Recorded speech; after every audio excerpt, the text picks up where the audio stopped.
Let me give you an example of how failure has played a crucial role in my life. Early in my career, as I mentioned, I wanted to be a chamber musician. I was creating projects and albums that was really trying to create an organization that supported chamber music. I lived in Sweden, and I really wanted to make a project with something called the Tree Hotel, which were these tree houses built in the trees of northern Sweden. Absolutely idyllic, looks like a dream. My colleagues and I, we wrote music, we pitched the project, we fundraised, and we created a whole concert that was meant to be performed in the woods of northern Sweden.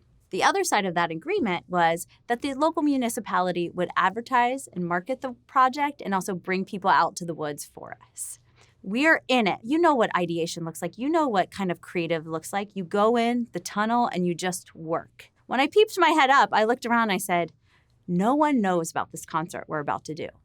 No one. There's no ticketing. There's no marketing. There's nothing about this. No one is going to come to our show that we are putting our blood, our sweat, and our tears into. So my colleagues and I, there's 3 of us, we got together and we said, all right, look, we have budget. What if instead of approaching this as a concert, we approach this as a video shoot? What if we take lower artist fees and we actually give it to a media team to follow us? And while that wasn't the intention of the project, we said, okay, that's what we'll do. Now, like 5 people came to the show, so spoiler alert, yes, it was a major failure. I was sad because we had really envisioned this to be something seen by hundreds of people.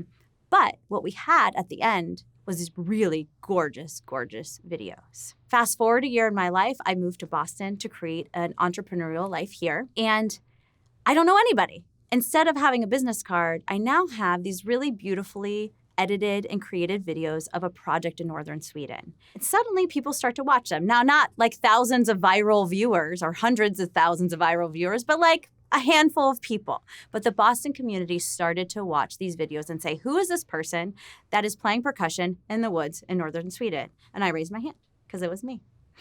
And they kind of got the attention of a festival owner who was trying to do a nighttime festival. And he said, would you like to do a creative project for our festival? I said yes, and I did it. What I didn't know was that producer was then going to have the opportunity to create a festival at Fenway Park. And because I had done a small project for him for a low budget, he called again and he said, what would you do with Fenway Park?